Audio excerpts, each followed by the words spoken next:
Shalom pemirsa, dimanapun Anda berada, adalah suatu sukacita kita dapat kembali bertemu hari ini untuk membahas pelajaran akan firman Tuhan dalam buku pelajaran sekolah sahabat kita tentunya, di mana sepanjang satu kuartal ini kita membahas dari buku Injil Matius.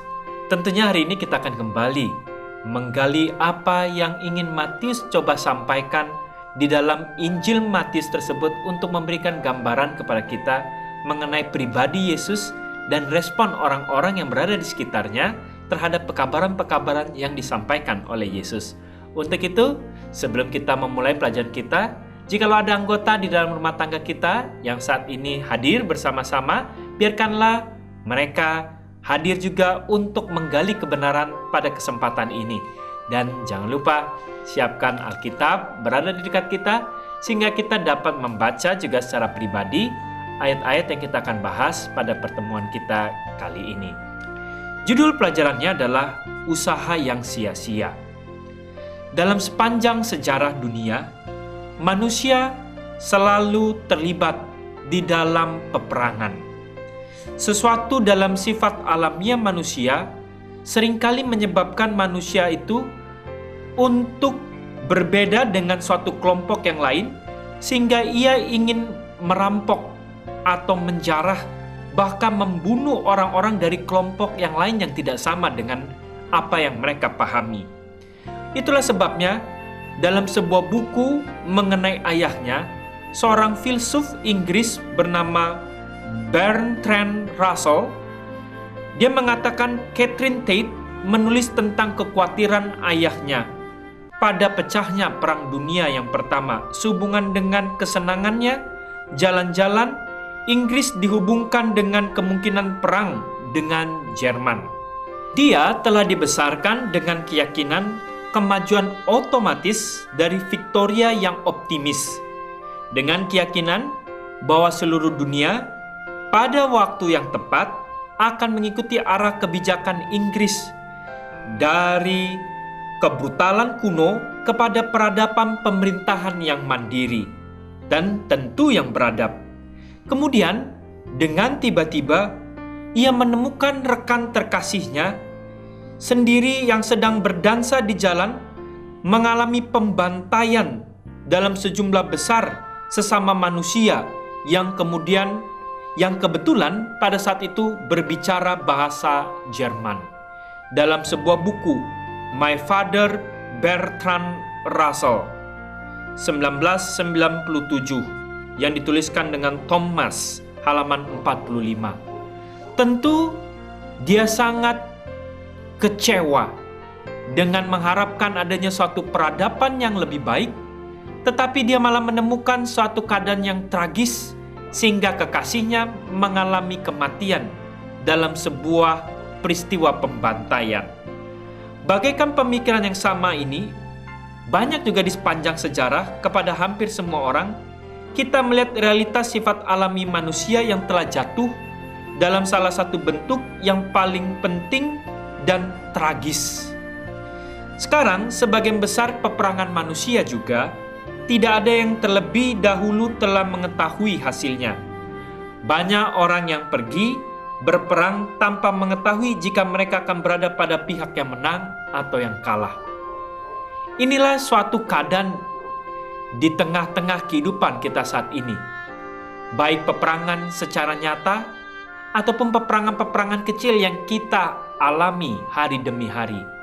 Seringkali kita masuk ke dalam medan pertempuran tanpa kita mengetahui apakah kita suatu kelak nanti akan berada pada pihak yang menang atau pada pihak yang kalah.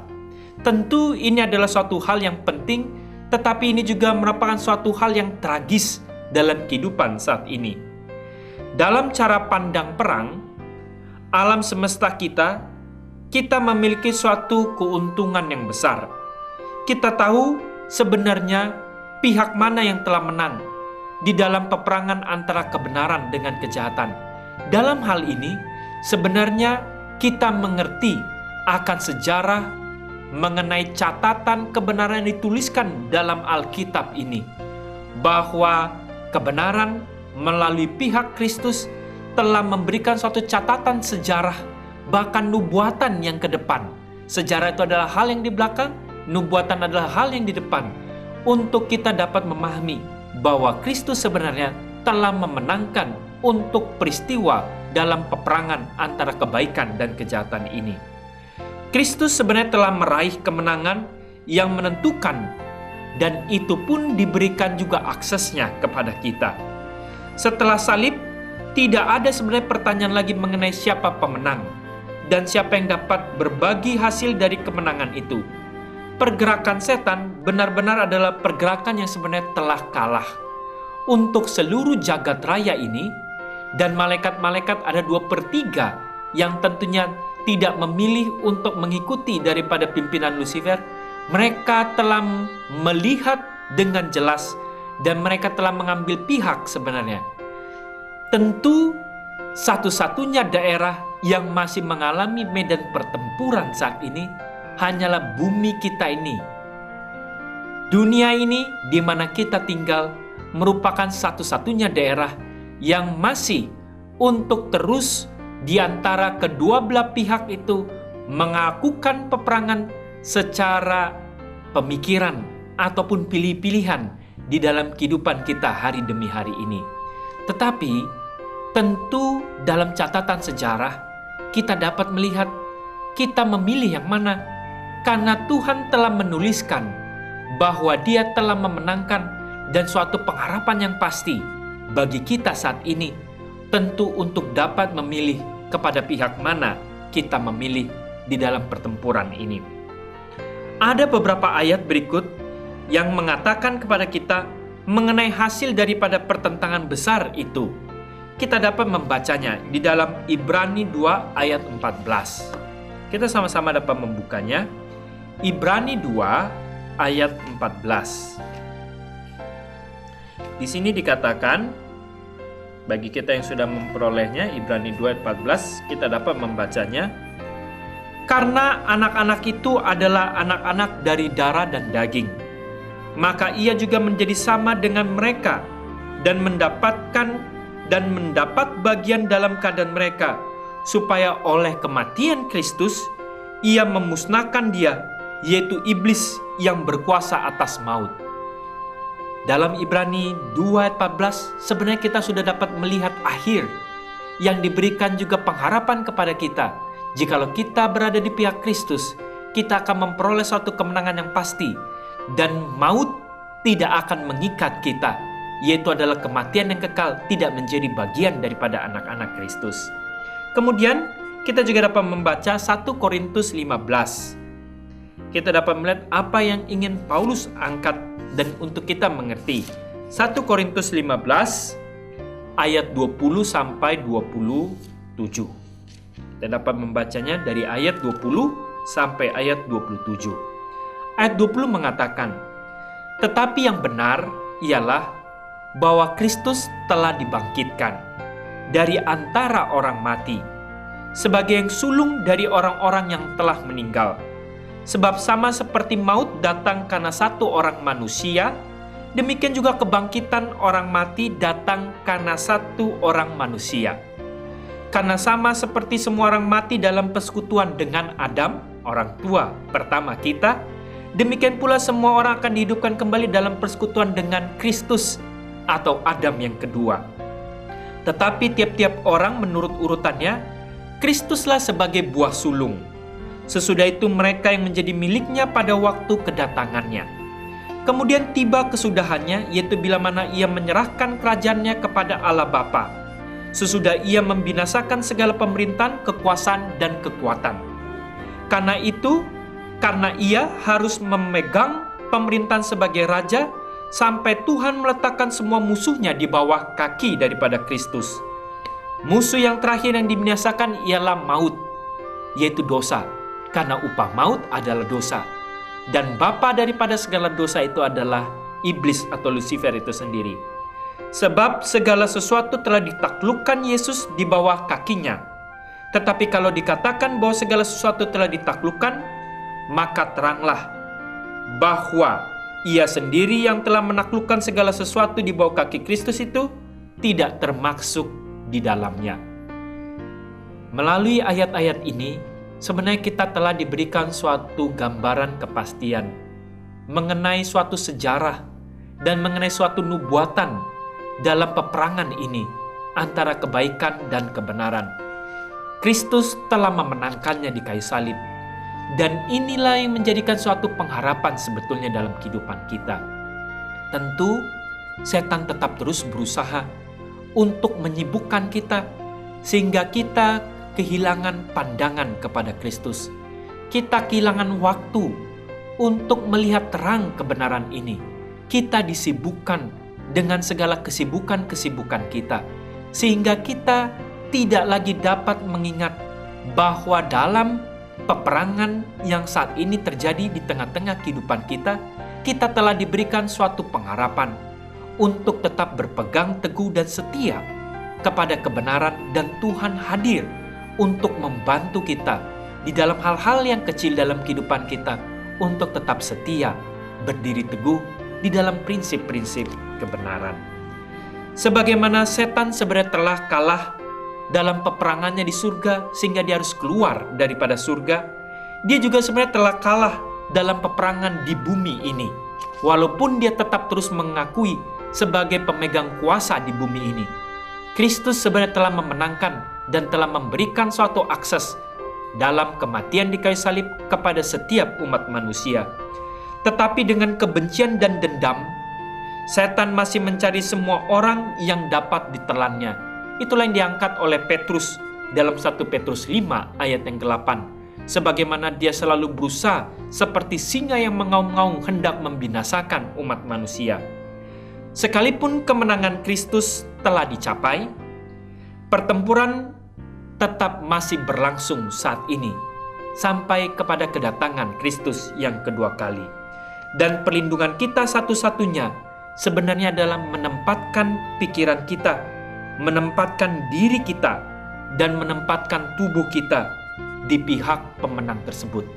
Itulah sebabnya seharusnya kita meletakkan pikiran kita, cara pandang kita terhadap kebenaran-kebenaran Kristus, tubuh kita untuk tetap berada dalam prinsip-prinsip kebenaran. Karena di dalam tubuh yang sehat, kita juga mempunyai pikiran yang sehat untuk dapat dengan fokus memandang, untuk mempunyai suatu persiapan yang baik di dalam medan pertempuran ini. Begitu juga dengan sebenarnya sebagai tentara-tentara yang berada dalam medan pertempuran, tentu dia harus mempunyai fisik yang baik dan memiliki fokus pemikiran yang baik untuk dapat bertahan dalam medan pertempuran. Tentu kita mengerti pada saat ini hanya dengan memiliki pandangan yang tertuju pada kebenaran ini, dengan suatu kerendahan hati kita dapat melihat bagaimana kebenaran-kebenaran itu dapat menuntun kita untuk dapat setia di dalam setiap pertempuran-pertempuran yang kita alami hari demi hari. Inilah sebabnya, apakah kita mau membuat pilihan yang menempatkan kita di pihak pemenang tersebut, di mana kemenangan pasti sebenarnya kepada setiap anak-anak yang mau berada di dalam pilihan pihak tersebut, atau kita lebih cenderung mendengarkan untuk berada pada pilihan pihak yang kalah terhadap rayuan-rayuan ataupun terhadap setiap bujukan-bujukan yang setan selalu berikan, sehingga kita lebih tertarik terhadap pilihan-pilihan yang dia berikan untuk kita tetap selalu berada di dalam dosa-dosa kesayangan kita. Kemana sebenarnya pilihan yang kita mau ambil? Pada jawaban atas pertanyaan inilah sebenarnya tergantung kepada nasib kekal masing-masing pribadi kita. Untuk itulah sebenarnya melalui pelajaran saat ini kita dapat melihat seharusnya kita mengerti bahwa usaha yang setan lakukan sebenarnya adalah sia-sia karena Kristus telah memenangkan, tetapi dia mengerti dia akan mengakhiri semuanya dengan kekalahan.